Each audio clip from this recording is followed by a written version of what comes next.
Train, വിമാന, road യാത്രകൾക്കും mobile phone ഉപയോഗത്തിനും hotel ഭക്ഷണത്തിനും ഇന്നു മുതൽ ചെലവേറി. കഴിഞ്ഞ ബജറ്റിൽ ധനമന്ത്രി അരുൺ ജെയ്റ്റ്ലി പ്രഖ്യാപിച്ച സേവന നികുതി വർധന നിലവിൽ വന്നതോടെയാണിത്. ബാങ്കിംഗ്, ഇൻഷുറൻസ് സേവനങ്ങൾ, പരസ്യങ്ങൾ, നിർമ്മാണം, ആർക്കിടെക്ചർ, ഇന്റർനെറ്റ് ഉപയോഗം എന്നീ മേഖലകളിലും സേവന നികുതി വർധന ജനങ്ങളെ ശ്വാസം മുട്ടിച്ചു തുടങ്ങിയതായാണ് ആദ്യ റിപ്പോർട്ടുകൾ. നമുക്ക് ഈ വിഷയം തന്നെയാണ് ഇന്ന് ന്യൂസ് ആൻഡ് വ്യൂസിൽ ചർച്ച ചെയ്യുന്നത്. നമ്മോടൊപ്പം എക്സ്പെർട്ട് പാനലിൽ ശ്രീമതി സരിത വർമ്മ, ഫിനാൻഷ്യൽ എക്സ്പ്രസിൻ്റെ പത്രാധിപ സമിതി അംഗമാണ്. ഒപ്പം ശ്രീ ബിന്നി ഇമ്മട്ട് ചേരുന്നു, വ്യാപാരി വ്യവസായ സമിതി സംസ്ഥാന പ്രസിഡന്റാണ്. ശ്രീ സോണി CL, ധനകാര്യ വിദഗ്ധനും ഇന്നത്തെ ഈ ചർച്ചയിൽ. ആദ്യം തന്നെ ശ്രീമതി സരിത വർമ്മയിലേക്ക്. ഇന്ന് ജൂൺ 1, കഴിഞ്ഞ ബജറ്റിൽ ധനമന്ത്രി പ്രഖ്യാപിച്ചിരുന്നതാണ് സേവന നികുതി വർധന. നാളെ ജൂൺ 2 റിസർവ് ബാങ്ക് നാളെ ധനനയം പ്രഖ്യാപിക്കാനും ഇരിക്കുന്നു. ജനങ്ങൾ വല്ലാത്ത ആശങ്കയിലും ഭയപ്പാടിലുമാണ്. ഈ സേവന നികുതി വർധന എത്രമാത്രം സാധാരണ ജനങ്ങളെ ബാധിക്കുന്നു എന്നാണ് താങ്കൾ വിലയിരുത്തിയിട്ടുള്ളത്? അതെ, ഇത് പെട്ടെന്ന് നമുക്ക് അപ്രതീക്ഷിതമല്ല. കാരണം കഴിഞ്ഞ കേന്ദ്ര ബജറ്റിൽ ധനമന്ത്രി അരുൺ ജെയ്റ്റ്ലി പ്രഖ്യാപിച്ചിരുന്നതാണ് 12.36% നിന്ന് 14% സേവന നികുതി വർദ്ധിപ്പിച്ചു. അങ്ങനെ നമുക്ക് മൊബൈൽ ഫോൺ ഉപയോഗിക്കുന്നത് ചിലവേറും, ഹോട്ടലിൽ നിന്ന് ഭക്ഷണം കഴിക്കുന്നത് ചിലവേറും, യാത്ര ചെയ്യുന്നത് ചിലവേറും, ബാങ്കിങ്, അങ്ങനെ പല നമ്മുടെ സമസ്ത സേവന മേഖലകളും ചിലവേറും. എന്താ ഇതിന് കാരണം? നമുക്ക് കുറേ നാളായി കേൾക്കുന്നു GST റിജൈമിലേക്ക് നമ്മൾ പോകുന്നു. ചരക്ക് സേവന നികുതി എന്നുള്ള പൊതുവെ വളരെ ലളിതമായ ലോകമെമ്പാടുമുള്ള ഒരു നികുതി ക്രമത്തിലേക്കുള്ള ഒരു പ്രയാണം, ഒരു സെൻട്രലൈസ്ഡ് ആയിട്ടുള്ള ഒരു നികുതി ക്രമത്തിലേക്കുള്ള ഒരു പ്രയാണത്തിൻ്റെ ഭാഗമായിട്ടുള്ള ഒരു മുന്നൊരുക്കങ്ങൾ നമ്മുടെ നാട്ടിൽ നടക്കുകയാണ്. അതിൻ്റെ ഭാഗമായിട്ടാണ് എന്ന് പറഞ്ഞുകൊണ്ടാണ് അദ്ദേഹം ഈ സേവന നികുതി കൂട്ടിയത്, 14% മാറ്റിയത്. ഇനി അതിപ്പോൾ നമ്മൾ ഇന്ന് വെളിച്ചത്ത് വന്നത്, പക്ഷേ ഇത് ഇനിയും നമ്മൾക്ക് വ്യക്തമല്ലാത്ത 2 ഇരുട്ടടികളും കൂടി ഇതിൻ്റെ കൂടെയുണ്ട്. ഒന്ന്, അന്ന് ബജറ്റിൽ പറഞ്ഞിരുന്നു ഒരു വിദ്യാഭ്യാസ സെസ് പറഞ്ഞിരുന്നു. ആ വിദ്യാഭ്യാസ സെസ് ഇതിനകത്ത് സേവന നികുതിയിൽ അന്തർലീനമാണോ, ഇതിന് ബാഹ്യമായിട്ടാണോ എന്നുള്ളത് വ്യക്തമല്ല. വ്യക്തമായിട്ടുള്ള വേറൊരു സംഗതിയും കൂടിയുണ്ട് ഇതിനോടൊപ്പം. സ്വച്ഛ ഭാരത് സെസ് എന്ന് പറഞ്ഞുകൊണ്ടൊരു സെസ് ഉണ്ട്, 2%. അത് ഇതുവരെ നോട്ടിഫൈ ചെയ്തിട്ടില്ല. അപ്പോൾ ചുരുക്കം പറഞ്ഞാൽ ഇനിയുള്ള ഈ ഒരു വർഷം നമ്മുടെ മൊത്തത്തിൽ നമ്മുടെ ജീവിതം, കുടുംബ ബജറ്റുകളെല്ലാം തകിടം മറിയും എന്നുള്ളത്, മധ്യവർഗ ജീവിതം എന്നുള്ളത് ഉറപ്പാണ്. പക്ഷേ അത് ഏതെല്ലാം വിധത്തിൽ അത് ബാധകമാകും എന്നുള്ളത് കൂടുതൽ ടാക്സ് വിദഗ്ധന്മാർ അവർ ഇത് തീരുമാനിക്കുന്നത് തീർച്ചയായിട്ടും ബിസിനസ്, കാരണം എൻഡ് യൂസറാണ് അത് വരിക. പക്ഷേ അത് എത്രമാത്രം കസ്റ്റമറുടെ വശത്തേക്ക് അത് എത്തണം എന്ന് തീരുമാനിക്കുന്നത് അത് ആദ്യം പേ ചെയ്യുന്ന ബിസിനസ്സുകാരായിരിക്കും. ബിസിനസ്സുകാർ ഈ സേവന നികുതിയെ നേരിടാനായിട്ട് അവർ എന്തെല്ലാം സ്ട്രാറ്റജീസ് യൂസ് ചെയ്യുന്നു. ചിലർക്ക് അത് പാസ് ചെയ്യാതെ അവർക്ക് നിയമപരമായി ഒഴികഴിവുകൾ കിട്ടാനുള്ള മാർഗങ്ങളുണ്ട്. അവരെ എന്തുമാത്രം അത് അവലംബിക്കും എന്നുള്ളതിനെയൊക്കെ പോലെ ഇരിക്കും. അത് കൂടുതൽ ടാക്സ് വിദഗ്ധന്മാർക്ക് അവർക്ക് അത് പറയാൻ കൂടുതൽ. തിരിച്ചു വരാം. ശ്രീ സോണി CL നമ്മോടൊപ്പം ചേരുന്നു. ഈ സർവീസ് ടാക്സ്, അതായത് സേവന നികുതി, ഒരു സേവനത്തിന് ഒരു വ്യക്തിക്ക് ഒരു വ്യക്തി അല്ലെങ്കിൽ ഒരു കമ്പനി നൽകുന്ന സേവനത്തിന് സർക്കാരിന് നൽകേണ്ട നികുതി, ഈ ഒരു പ്രതിഭാസം അധികകാലമായില്ലെന്ന് തോന്നുന്നു ഇന്ത്യയിൽ നടപ്പാക്കിയിട്ട്. പക്ഷേ വളരെ കുത്തനെയുള്ള ഒരു ശതമാന കണക്കാണ് കാണുന്നത് ഇതിൻ്റെ നികുതി ഈടാക്കുന്നതിൽ. എന്താണ് അതിൻ്റെ കാരണം, അല്ലെങ്കിൽ എന്താണ് ഇതിൻ്റെ ഒരു ചരിത്രം? ഒന്ന് വിശദീകരിക്കാമോ ചുരുക്കി?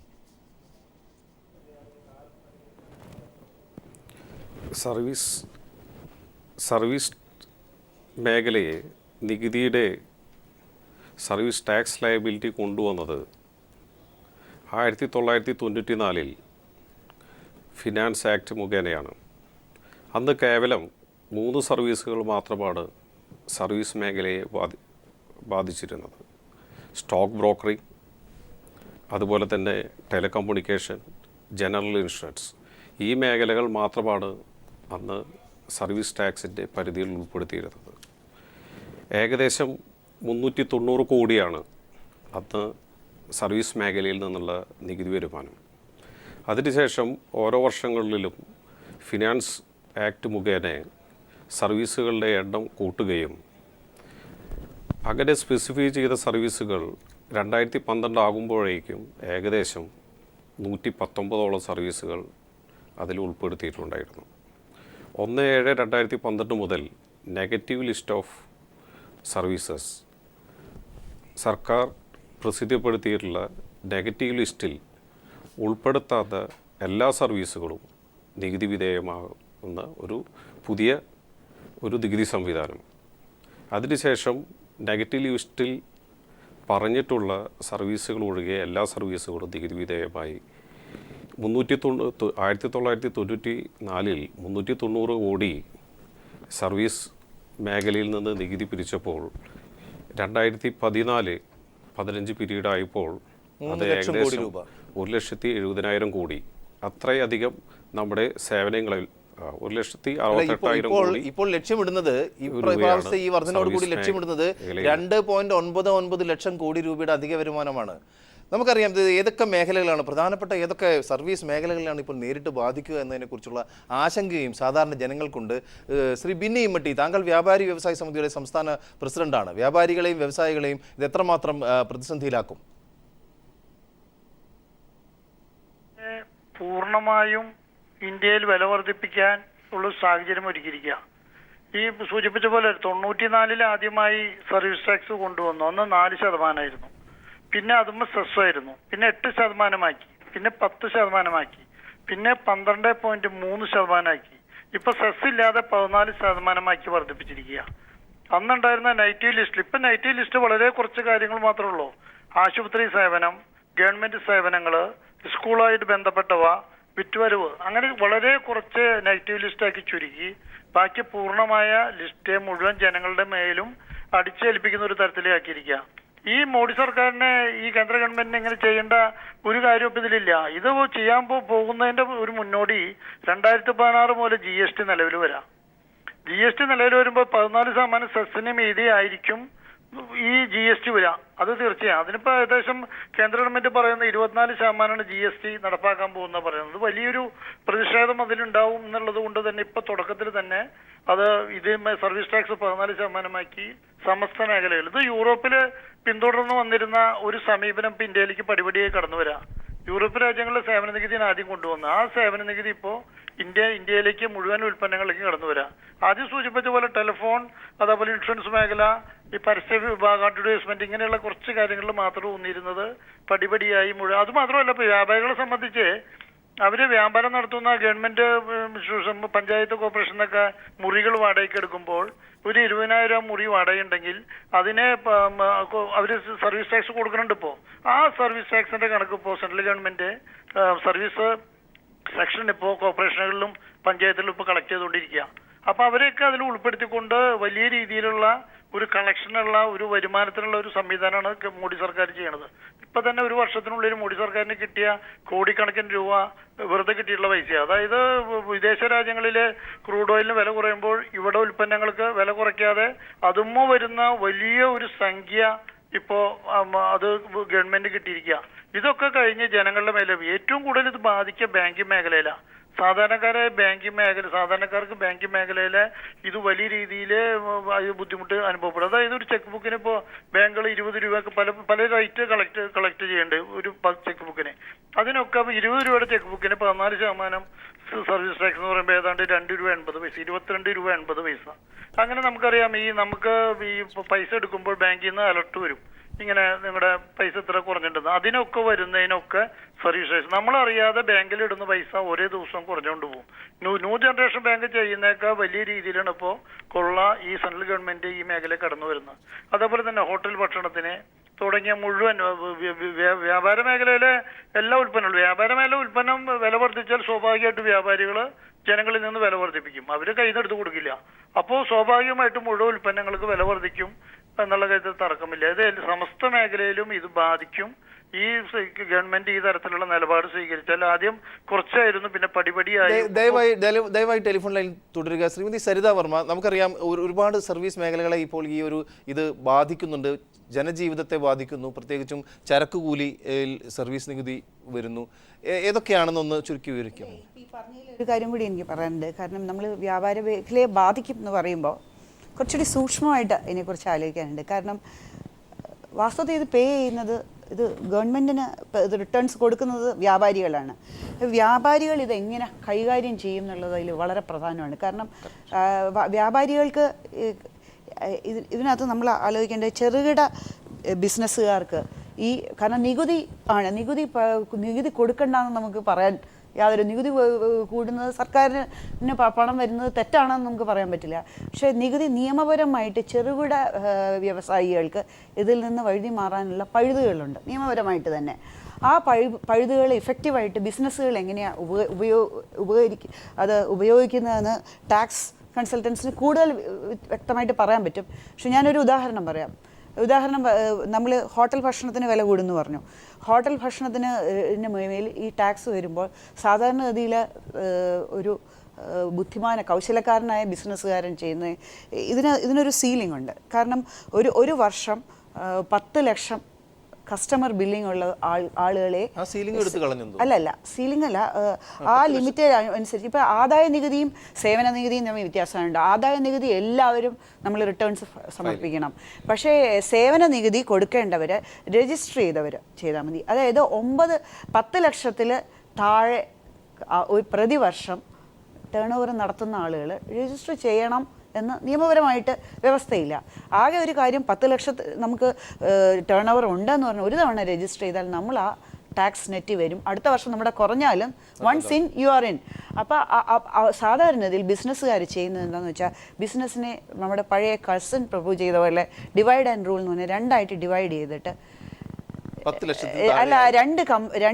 രണ്ട് കമ്പനികളായിട്ട് അപ്പം രണ്ടും അതിൽ താഴെ നിൽക്കുന്ന വിധത്തിൽ ചെയ്യും.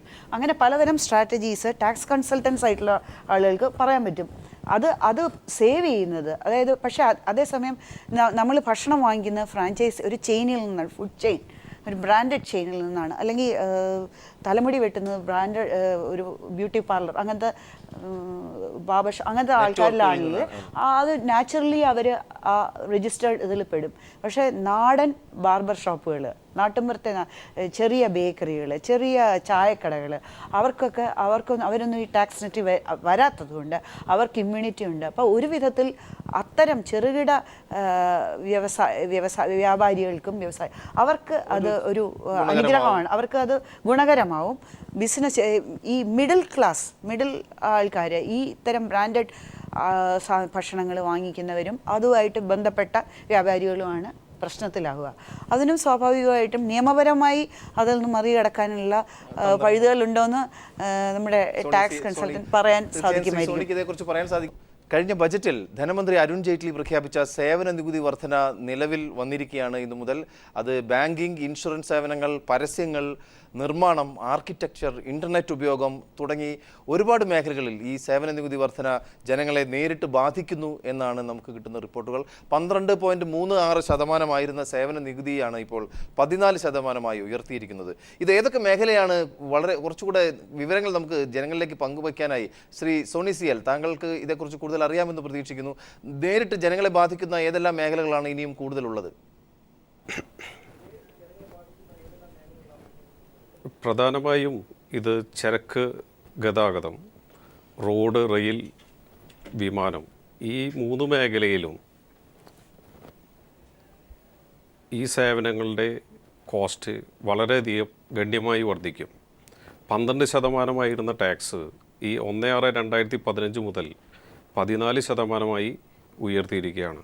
പ്രത്യേകിച്ച് കേരളം പോലെയുള്ള ഒരു കൺസ്യൂമർ സ്റ്റേറ്റിന് റോഡ് മൂലം, അതുപോലെ തന്നെ റെയിൽ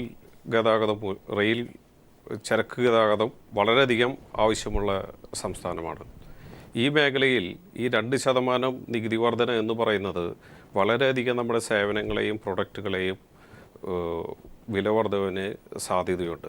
അതുകൂടാതെ സർക്കാർ പ്രഖ്യാപിച്ചിട്ടുള്ള സ്വച്ഛ ഭാരത് സെസ് ഏതൊക്കെ സർവീസുകൾക്കാണ് അത് ബാധകമാവുക എന്നുള്ളത് ഇതുവരെ പറഞ്ഞിട്ടില്ല എന്നുണ്ടെങ്കിലും വളരെ അടുത്ത് തന്നെ അത് പ്രഖ്യാപിക്കുകയും, അപ്പോൾ നമ്മുടെ ഇഫക്റ്റീവ്ലി 14% ടാക്സ് ഉള്ളത് 2% കൂടിയും വർദ്ധിച്ച് 16%, അതായത് 12-ൽ നിന്ന് 16%, 4% കൂടാൻ പോകുന്നത്. അതായത് 10 ലക്ഷം നമ്മുടെ ഒരു ബിസിനസ് ഉണ്ട് എന്നുണ്ടെങ്കിൽ ഇപ്പോൾ 1,20,000 രൂപ നമ്മൾ സർവീസ് ടാക്സ് കളക്ട് ചെയ്തിരുന്നത് അത് ഏകദേശം 1,60,000 രൂപയായി കൂടും. അതായത് 40,000 രൂപയാണ് ഒരു 10 ലക്ഷം വിറ്റ് സർവീസ് ചെയ്യുന്ന ഒരു വ്യാപാരിക്ക് ഉണ്ടാവുന്ന ഒരു ടാക്സ് എഫക്റ്റ്. തീർച്ചയായിട്ടും വ്യാപാരി ഇത് ഒരു ഇൻഡയറക്റ്റ് ടാക്സ് ആയതുകൊണ്ട് സേവനം ആരൊക്കെയാണ് റിസീവ് ചെയ്യുന്നത് അവരെ നിന്നാണ് വാങ്ങിക്കുന്നത്. അതുകൊണ്ട് തന്നെ ഇത് ആത്യന്തികമായി നമ്മുടെ സാധാരണ ജനങ്ങളിലേക്കാണ് ഈ നികുതിയുടെ ബാധ്യത വിളിച്ചിഴക്കപ്പെടുന്നത്. അതുകൊണ്ട് ഇത് സാധാരണ ജനങ്ങളെ സംബന്ധിച്ചിടത്തോളം ഇത് ഒരു ഒരു ഈ പറഞ്ഞ ഒരു 40,000 10 lakhs ഒരു 40,000 എഫക്റ്റ് അവരെ ആ ഒരു വില വർധവിന് അത് ഫോഴ്സ് ചെയ്യപ്പെടും. അത് സ്വാഭാവികമായിട്ടും നമ്മുടെ എക്കണോമിയെ ഇത് ബാധിക്കാനും സാധ്യതയുണ്ട്, പ്രത്യേകിച്ച് കൺസ്യൂമർ സ്റ്റേറ്റ്. അതുപോലെ തന്നെ വിദേശ യാത്ര, ആഭ്യന്തര വിമാനയാത്ര, ഇതിനെല്ലാം നമ്മുടെ റേറ്റ് കൂടി കഴിഞ്ഞു ഇന്നലെ തൊട്ട് 1/6 തൊട്ട്. അതുപോലെ തന്നെ ഉണ്ടാകുന്നതാണ് നമ്മുടെ ഇൻഷുറൻസ് മേഖലയിൽ ഉണ്ടാകുന്ന മാറ്റം. ഇൻഷുറൻസ് മേഖലയിൽ നമുക്ക് 31/5 വരെ നമ്മൾ കൊടുത്തിരുന്ന നികുതിയല്ല 1/6 തൊട്ട് നമുക്ക് കൊടുക്കേണ്ടത്. അതുപോലെ തന്നെ ബാങ്കിങ് ആൻഡ് ഫിനാൻഷ്യൽ സെക്ടർ നമ്മളെല്ലാവരും ബാങ്കും അതുപോലെ തന്നെ മറ്റുള്ള ഫിനാൻഷ്യൽ സർവീസസും വളരെയധികം നമ്മൾ സേവനം ഉപയോഗിക്കുന്നുണ്ട്. ഇതിനെല്ലാത്തിനും വളരെയധികം ഇതുകൊണ്ടൊരു ഇമ്പാക്റ്റ് ഉണ്ടാവുന്നതാണ്. അതുകൊണ്ട് ഈ ഓവറോൾ ഒരു കോസ്റ്റ് ഇൻക്രീസ് ഇതുമൂലം ഉണ്ടാവാൻ സാധ്യതയുണ്ട്. ശ്രീ സോണി സിയൽ, ശ്രീമതി സരിത വർമ്മയ്ക്ക് ഒരു ക്ലാരിഫിക്കേഷൻ താങ്കളിൽ നിന്ന് മാഡം ചോദിച്ചു. അല്ല, ഒരു കാര്യം ക്ലാരിഫിക്കേഷൻ അല്ല, കൂട്ടിച്ചേർക്കാനാണ് അതിൻ്റെ കൂടെ പറയായിരുന്നു. എനിക്ക് ഇതിൽ ഏറ്റവും കഠിനമായ പ്രഹരം ഉണ്ടാവാൻ പോകുന്നത് ബാങ്കിങ് മേഖലയിലാണ് എന്ന് തോന്നുന്നു. കാരണം സമസ്ത വിഭാഗങ്ങളെയും ബാധിക്കുന്നത് ബാങ്കിങ് മേഖലയായിരിക്കും. പ്രത്യേകിച്ച് ഇപ്പോൾ നമ്മൾ ഫൈനാൻഷ്യൽ ഇൻക്ലൂസീവ്നെസ് എന്നൊക്കെ പറഞ്ഞ് ഇതുവരെ അക്കൗണ്ട് ഇല്ലാതിരുന്ന, ബാങ്കിങ് അക്കൗണ്ട് ഇല്ലാതിരുന്ന ആൾക്കാരെ നോ ഫ്രിൽ അക്കൗണ്ട് എന്ന് പറഞ്ഞ് സകല ആളുകളെയും പിടിച്ച് ബാങ്കിലേക്ക് ചേർത്ത് പണ്ട് വല്ല ഉറിക്കുള്ളിലോ അരിക്കലത്തിനുള്ളിലോ ഒക്കെ സൂക്ഷിച്ചിരുന്ന പൈസ മുഴുവൻ ബാങ്കിലേക്ക് വരുത്തി, അത് കഴിഞ്ഞിട്ട് അവരുടെ പൈസ, സ്വന്തം പൈസ എടുക്കാനായിട്ട് ഓരോ തവണ പോയി എടുക്കുമ്പോൾ അവർക്ക് ഉപയോഗിക്കാൻ പോലും അറിയാത്ത പാവപ്പെട്ട ആളുകളെ ബാങ്കിങ്ങിൻ്റെ ഇതിനകത്ത് പരിധിക്കുള്ളിൽ പെടുത്തിയിട്ട് അവരോട് ചെയ്യുന്ന വലിയ വഞ്ചനയാണ്. അവർ ATM കാർഡ് പുതുതായി പഠിച്ച രസത്തിൽ പോയി ഉപയോഗിക്കുമ്പോൾ അതിനെല്ലാം സർവീസ് ചാർജ്, ചെക്കിന് ചാർജ്, അവരുടെ കയ്യിൽ തന്നെ ഇതിലും ഭേദം അവർ ബാങ്കിങ് വൃത്തത്തിൽ പെടാതിരിക്കുന്നതായിരുന്നു. അതിനെക്കുറിച്ച് എന്തെങ്കിലും കൂടുതൽ നേരത്തെ ശ്രീമതി സരിത വർമ്മ പറഞ്ഞ ഒരു കാര്യം, ഈ സേവന നികുതി നിയമങ്ങൾ കർശനമാക്കുന്നു. ടെലിവിഷൻ ചാനൽ, റിപ്പോർട്ടർ ചാനലിൽ നികേഷ് കുമാറിനെ വരെ കസ്റ്റഡിയിലെടുക്കുന്ന ഒരു സാഹചര്യം ഉണ്ടായി. ഇത് സാധാരണഗതിയിൽ പല മേഖലകളിൽ അപ്രതീക്ഷിതമായി പോലും ബാധിക്കുന്ന ഒരവസ്ഥ ഉണ്ടാകുന്നില്ലേ ശ്രീ സോണി സിയൽ?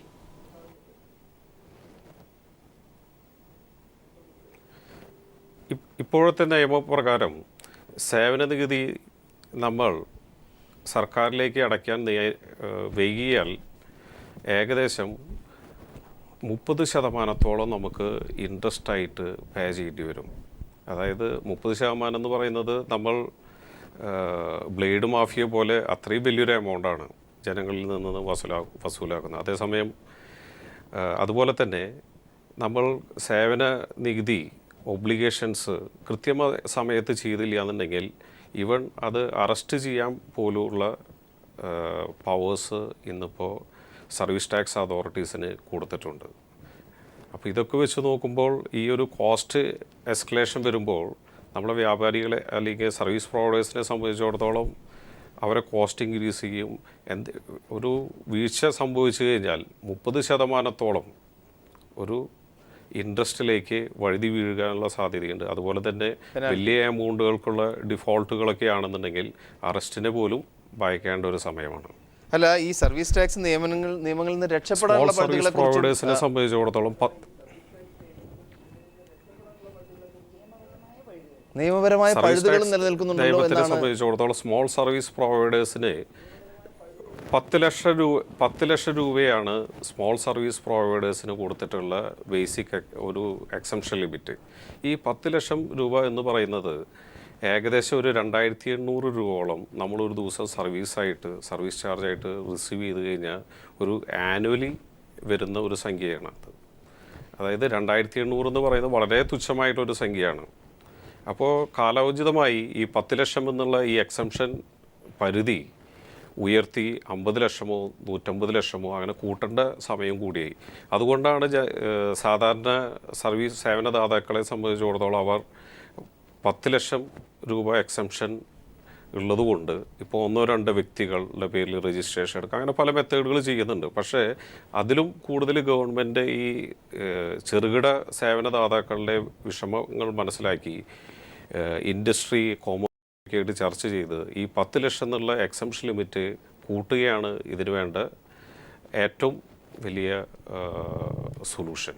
അത് ചെയ്യാവുന്നത് 12.36% കേന്ദ്ര സേവന നികുതി 14% ഉയർത്തിയത് ജനങ്ങളെ വളരെയധികം ബാധിക്കും എന്ന ആ ഒരു വിഷയത്തിന്മേലാണ് ഇപ്പോൾ ചർച്ച തുടരുന്നത്. നമ്മോടൊപ്പം പാനലിലുള്ളത് ശ്രീമതി സരിത വർമ്മ, ഒപ്പം സോണി CL പ്ലസ് ബിന്നി ഇമ്മട്ടി, വ്യാപാരി വ്യവസായി സമിതി സംസ്ഥാന പ്രസിഡന്റ്. ശ്രീ ബിന്നി ഇമ്മട്ടി, താങ്കൾ ടെലിഫോൺ ലൈനിൽ ഉണ്ടെങ്കിൽ നമുക്ക് ഇന്നത്തെ ഇപ്പോൾ ഈ ചർച്ചയിൽ ഉയർന്നു വന്ന ഒരു പ്രധാന നിർദ്ദേശം എന്ന പോലെ 10 ലക്ഷം രൂപ വരെ വേവറുള്ള വ്യാപാരികൾക്കാണ് ഇപ്പോൾ ഈ സർവീസ് ടാക്സിൻ്റെ പരിധിയിലേക്ക് വരുന്നത് എന്നുള്ളത് നിങ്ങളുടെ സംഘടന തന്നെ മുൻകൈ എടുത്ത് അതിൻ്റെ അത് കൂട്ടിയെടുക്കാനുള്ള ഒരു ആവശ്യം നിങ്ങൾ ഉന്നയിക്കാൻ സാധ്യതയുണ്ടോ? അല്ലെങ്കിൽ അതൊരു 50 ലക്ഷമെങ്കിലുമായി ഉയർത്തണമെന്നുള്ള ഒരു ആവശ്യം നിങ്ങൾക്ക് ഉന്നയിക്കാൻ സാധിക്കുമോ?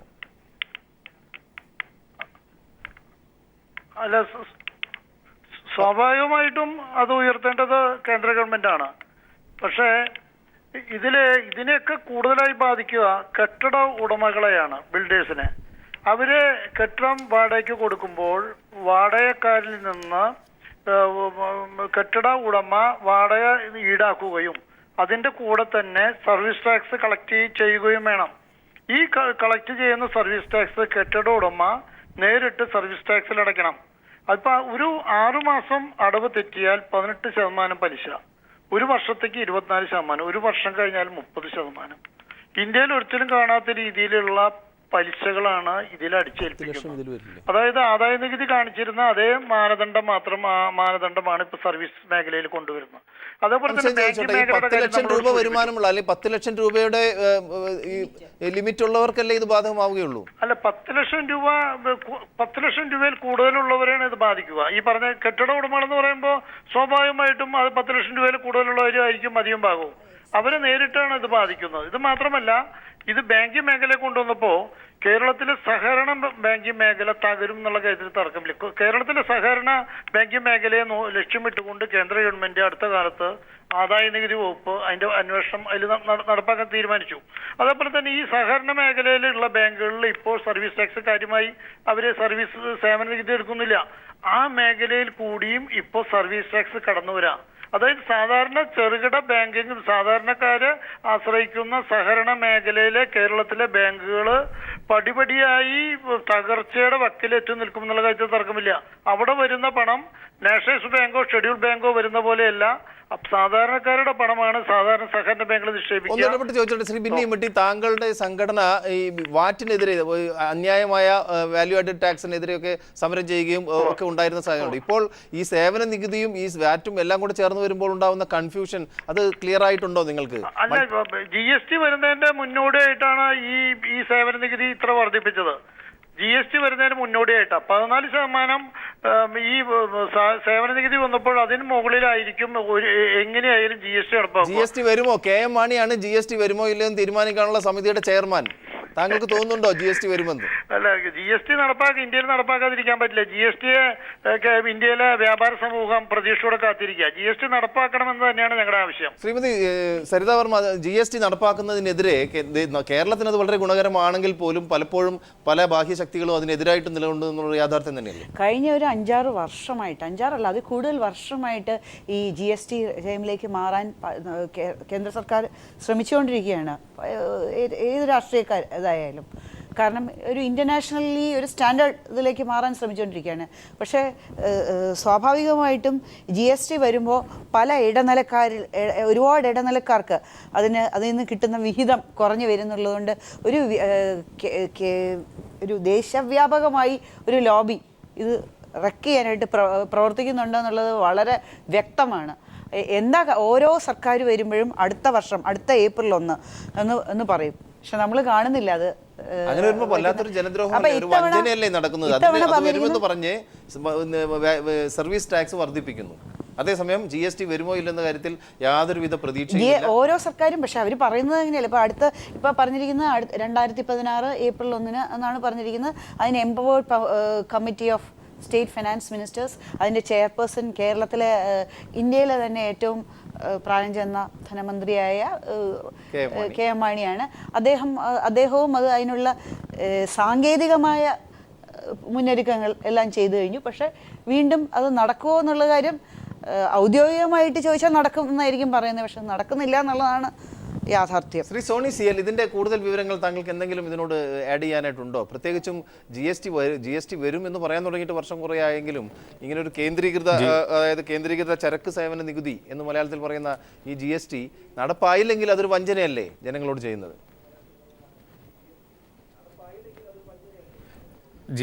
GSTയെ സംബന്ധിച്ചിടത്തോളം ലോകത്തിലെ ഏകദേശം 150 രാജ്യങ്ങൾ ഈ GST എന്നുള്ള ടാക്സ് സംവിധാനം ഓൾറെഡി ഇംപ്ലിമെൻ്റ് ചെയ്ത് കഴിഞ്ഞു. ഇന്ത്യയൊക്കെ അവസാനമാണ് വരുന്നത്. ഇതൊക്കെയാണെങ്കിൽ തന്നെ ഈ GST ഇംപ്ലിമെൻ്റ് ചെയ്യാനുള്ള ഇൻഫ്രാസ്ട്രക്ചർ, അതായത് സോഫ്റ്റ്വെയർ ഇൻഫ്രാസ്ട്രക്ചർ നമ്മുടെ രാജ്യത്ത് വളരെ പെട്ടെന്ന് തന്നെ ഇംപ്ലിമെൻ്റ് ചെയ്യേണ്ടതായിട്ട് ഉണ്ട്. ഈ GST വരുമ്പോൾ നമ്മുടെ വ്യാപാരികൾക്കും അതുപോലെ തന്നെ സേവനദാതാക്കൾക്കും അവരുടെ പ്രൊഡക്റ്റിന് അതുപോലെ തന്നെ സർവീസും മുകളിലുള്ള നികുതിക്ക് ഇൻപുട്ട് ക്രെഡിറ്റ് കിട്ടും എന്നതാണ് ഇതിൻ്റെ മേന്മ. പക്ഷേ നേരത്തെ സൂചിപ്പിച്ച പോലെ 14% നിന്ന് ഈ സർവീസ് മേഖലയുടെ ടാക്സ് ഒരുപക്ഷെ 22-25% വർദ്ധിക്കാൻ സാധ്യതയുണ്ട്. അപ്പോൾ ഇനീഷ്യലി അതൊരു വർധനവിനെ സാഹചര്യം ഒഴുക്കുമെന്നുണ്ടെങ്കിലും ഇൻ ലോങ് റണ്ണിൽ നമ്മുടെ പ്രൊഡക്റ്റ് കോസ്റ്റോ സർവീസ് കോസ്റ്റോ കുറയാനുള്ള സാധ്യതയുണ്ട്. ഈ GST ഇംപ്ലിമെൻ്റ് ചെയ്യുന്നതോട് കൂടെ തന്നെ ഏകദേശം നമ്മുടെ ഇന്ത്യയുടെ GDP ഒരു 2%-ലുള്ളൊരു ഗ്രോത്ത് കാണിക്കാൻ സാധ്യതയുണ്ട്. ഇപ്പോൾ പ്രത്യേകിച്ച് നമ്മുടെ മറ്റ് രാജ്യങ്ങളെ പോലെ ഇപ്പോൾ ഫോർ എക്സാമ്പിൾ നമ്മൾ സിംഗപ്പൂരിനെ സംബന്ധിച്ചോളം നോക്കുകയാണെങ്കിൽ നമ്മൾ അവിടെ നിന്ന് വാങ്ങിക്കുന്ന ഒരു പ്രൊഡക്റ്റിൻ്റെ GST ഇൻപുട്ട്, അതായത് അതിൻ്റെ റീഫണ്ട്, അതായത് നമ്മൾ ആ രാജ്യത്തു നിന്ന് ഒരു പ്രൊഡക്റ്റ് വാങ്ങി നമ്മൾ ആ രാജ്യത്തിൻ്റെ വെളിയിലേക്ക് വരികയാണെങ്കിൽ ആ ടാക്സ് അവിടെ എക്സ്പോർട്ട് ചെയ്യപ്പെടുന്നില്ല, അത് നമുക്ക് റീഫണ്ട് കിട്ടും.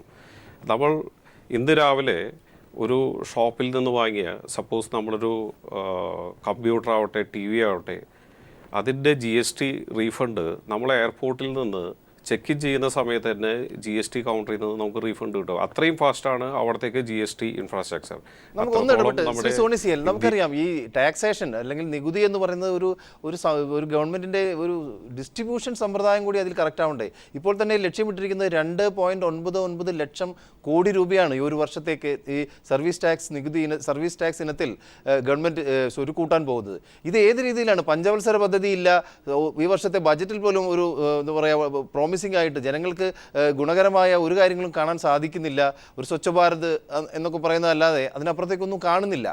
ഈ ഡിസ്ട്രിബ്യൂഷൻ, എഡ്യൂക്കേഷൻ, എല്ലാറ്റിനും ടാക്സ് വാങ്ങിക്കുന്നുണ്ട്, റോഡ് ടാക്സ് ഉണ്ട്, പക്ഷേ ജനങ്ങളിലേക്ക് ഇതൊന്നും എത്തുന്നില്ല. ജനങ്ങളിൽ നിന്ന് കൂടുതൽ ടാക്സ് വാങ്ങുന്നു. ഈ ഒരു സിസ്റ്റം മറ്റു രാജ്യങ്ങളിലൊന്നും ഇല്ലാത്ത ഒരു സംവിധാനമല്ലേ?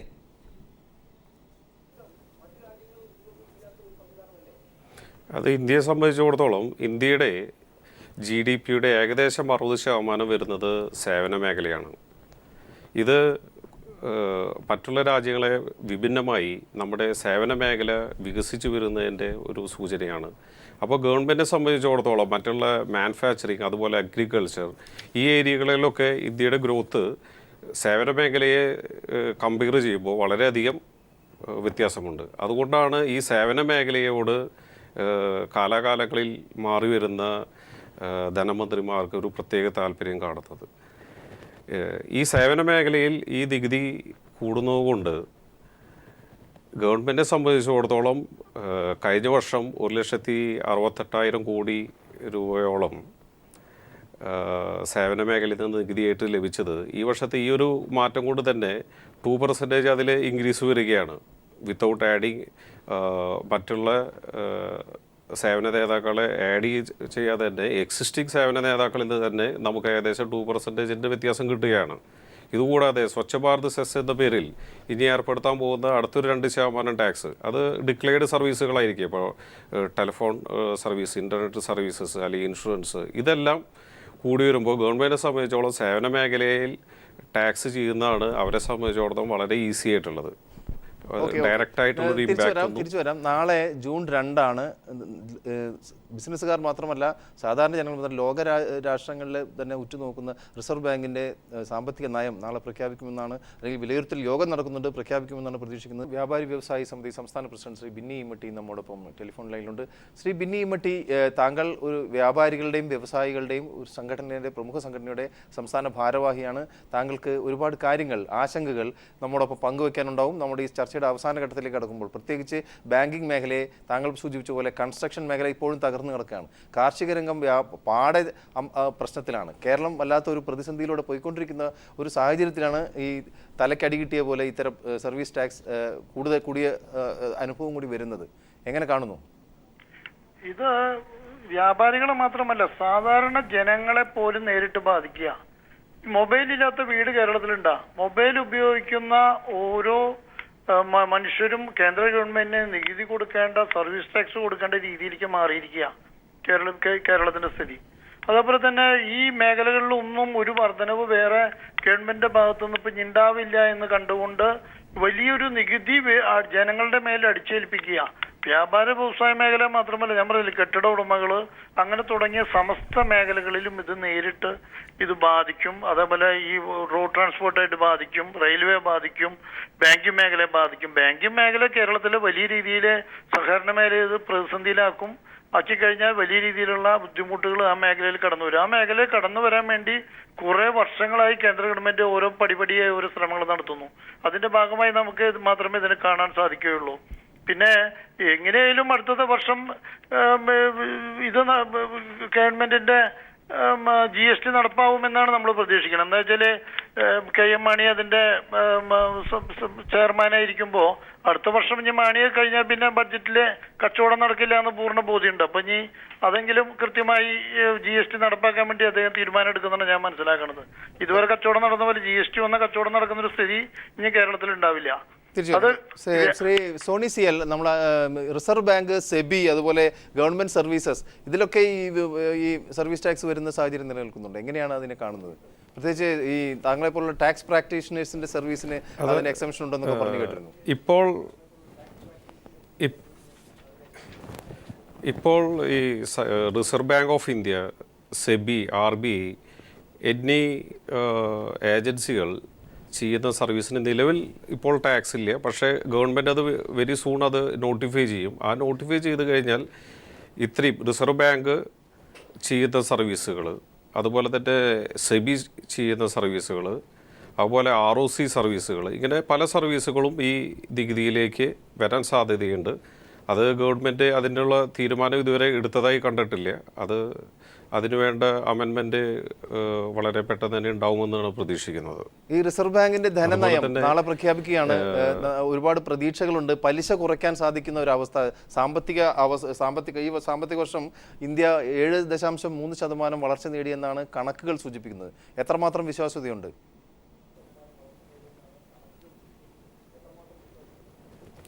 ഇതിനെ സംബന്ധിച്ചിടത്തോളം നമ്മൾ പെട്രോളിൻ്റെ വില $120 നിന്ന് $50, $40 താഴ്ന്ന് ഇപ്പോൾ ഏകദേശം ഒരു $60 ബാരൽ വന്ന് നിൽക്കുകയാണ്. അപ്പോൾ ഗവൺമെൻറ്റിനെ സംബന്ധിച്ചിടത്തോളം ഫോറിൻ എക്സ്ചേഞ്ച് ഔട്ട്ഫ്ലോ വളരെയധികം, അതായത് പകുതിയിലധികം, അതായത് 1/3 വരെ കുറഞ്ഞ സമയമാണ്. അപ്പോൾ ഇങ്ങനെ വരുന്ന ഒരു സമയത്ത് റിസർവ് ബാങ്കിനെ സംബന്ധിച്ചിടത്തോളം ഇൻഫ്ലേഷനെ വളരെയധികം അവർക്ക് പിടിച്ചു കെട്ടാൻ പറ്റിയിട്ടുണ്ട് ഒരു പരിധി വരെ. അപ്പോൾ ഇൻട്രസ്റ്റ് റേറ്റൊക്കെ കുറയ്ക്കാവുന്നതാണ്. അത് ഈ RBI നയത്തിൽ ഉണ്ടാവാൻ സാധ്യതയുണ്ടെന്നാണ് ഞാൻ കണക്കാക്കുന്നത്. ശ്രീമതി സരിത വർമ്മ, നമുക്ക് പെട്ടെന്ന് ഒറ്റവാചകത്തിൽ ഇതിനെ കാണുമ്പോൾ ഒരു പകൽക്കൊള്ളയുടെ ഒരു ലക്ഷണം തോന്നുന്നില്ലേ? അല്ലേ, ഈ ചർച്ചയിലൊരു വൈരുദ്ധ്യം ഞാൻ ആലോചിക്കായിരുന്നു. കാരണം എന്താണെന്ന് വെച്ചാൽ നമ്മൾ ഈ ചിലവുകളെക്കുറിച്ച്, ചിലവ് കയറാൻ പോകുന്നതിനെ പറ്റി, ജീവിത ചിലവുകൾ കൂടുന്നതിനെക്കുറിച്ച് സംസാരിക്കുന്നു. അങ്ങനെ സംസാരിക്കുമ്പോൾ അതേസമയം റിസർവ് ബാങ്ക് ചില കണക്കുകൾ പറയുന്നുണ്ട്. ഒന്ന്, മൊത്തവില സൂചിക 0-ൽ താഴെയാണ്. 2, നാണ്യപ്പെരുപ്പം നാണ്യപ്പെരുപ്പം വളരെ കുറഞ്ഞിട്ട് അതിൻ്റെ ഉപഭോക്തൃ വില സൂചിക റീറ്റെയിൽ പ്രൈസ് ഇൻഡെക്സ് അത് 4.87% താഴെയാണ്. അപ്പോൾ ഈ ലെവലിലൊക്കെ വന്നു എന്ന് പറയുന്നത് അത് റിസർവ് ബാങ്കിൻ്റെ ഗവൺമെൻറ്റിൻ്റെ chief economic adviser Shri Arvind Subramanian അദ്ദേഹം തന്നെ തമാശയായിട്ട് പറയുന്നത് സ്റ്റാറ്റിസ്റ്റിക്സ് ഡിപ്പാർട്ട്മെൻറ്റിൻ്റെ ചെറിയ സഹായത്തോടെ എന്നൊരു തമാശ പറയുന്നുണ്ട്. തമാശ ആയിരിക്കില്ല എന്ന് പോലും ഞാൻ ഭയക്കുന്നു. കാരണം അങ്ങനെയുള്ളൊരു സിറ്റുവേഷനിൽ ചിലവുകൾ വർദ്ധിക്കുന്ന സിറ്റുവേഷനിൽ നാളെ ഈ വായ്പാ നയം റിസർവ് ബാങ്ക് വായ്പാ നയം അവലോകനം ചെയ്യുകയാണ്. അവലോകനം ചെയ്യുമ്പോൾ ബാങ്കുകളിൽ നിന്ന് വീണ്ടും ഈ റേറ്റുകൾ കുറയ്ക്കാൻ, പലിശ നിരക്ക് കുറയ്ക്കാനായിട്ട് റിപ്പോ റേറ്റ്, അതായത് റിസർവ് ബാങ്കുകൾക്ക് കൊടുക്കുന്ന ഹ്രസ്വകാല വായ്പയുടെ പലിശ അത് കുറയ്ക്കാനുള്ള ഒരു പ്രഷറുണ്ട്, സമ്മർദ്ദമുണ്ട്. അത് കുറയ്ക്കാൻ പക്ഷെ സാധ്യതയില്ല എന്നാണ്. കാരണം പലതവണയായി ആവശ്യപ്പെടുന്നുണ്ട് പക്ഷെ അത് സാധ്യത കുറയ്ക്കാനുള്ള ഒരു കേസ് സ്ട്രോങ് ആയിട്ട് നിലനിൽക്കുന്നുണ്ട്. ബാങ്കുകൾ ആവശ്യപ്പെടുന്നുണ്ട്. അതിന് ഒരു മറുവാദം പറയുന്നത് എന്താണെന്ന് വെച്ചാൽ കുറയ്ക്കുന്നത്, ഇതിനു മുമ്പ് ഈ കുറയ്ക്കുന്നത് റിസർവ് ബാങ്ക് കുറയ്ക്കുന്നത് വളരെ കുറച്ച് ബാങ്കുകളെ അത് സാധാരണ മനുഷ്യന് കൊടുക്കുന്ന വായ്പയിലേക്ക് അത് പരിഭാഷപ്പെടുത്തുന്നുള്ളൂ. ബാങ്കുകൾ ആ ലാഭം ഇടയിൽ നിന്ന് അത് അടക്കി പിടിക്കുകയാണ് എന്നാണ് ഒരു വാദം പറയുന്നത്. അപ്പോൾ ചുരുക്കം പറഞ്ഞാൽ എന്ത് സംഭവിച്ചാലും അതിൻ്റെ ഭാരം ശരാശരി പ്രത്യേകിച്ച് മധ്യവർഗിക്ക് ആണ് അതിൻ്റെ ഭാരം ഏറ്റവും കൂടുതൽ ഉണ്ടാവാൻ പോകുന്നത്. അവസാനമായി ശ്രീമതി സരിതാ വർമ്മ, കൈരളി TV പോലുള്ള താങ്കളുടെ പത്രം പോലുള്ളവരുടെ പരസ്യങ്ങൾ, ഇത്തരം വാർത്തകൾ ജനങ്ങളിലേക്ക് എത്തിക്കുന്ന നമുക്ക് പോലും ഇതിന്റെ ഒരു പ്രതിസന്ധി നേരിടേണ്ടി വരുന്ന സാഹചര്യം നിലനിൽക്കുന്നു. തീർച്ചയായിട്ടും. കാരണം എന്താണെന്ന് വെച്ചാൽ ഒരു വശത്ത് കൂടി ഈ പരസ്യദാതാക്കളുടെ മേൽ ബേർഡൻ വരുമ്പോൾ പരസ്യങ്ങൾ കുറയും, പിന്നെ ഈ സേവന നികുതി ബാധിക്കും. എന്നാൽ ഇതിൻ്റെ എസ്റ്റാബ്ലിഷ്മെൻറ്റ് കോസ്റ്റ്, ബാക്കിയുള്ള കോസ്റ്റ് കുറയുന്നുമില്ല. നമുക്ക് കാത്തിരുന്ന് കാണാം. വളരെയധികം നന്ദി ഈ ചർച്ചയിൽ പങ്കെടുന്നതിന് ശ്രീമതി സരിതാ വർമ്മ. ഒപ്പം ബിന്നി ഇമ്മട്ടി വ്യാപാരി വ്യവസായ സമിതിയുടെ പ്രസിഡന്റാണ്. ശ്രീ സോണി CL ധനകാര്യ വിദഗ്ധൻ.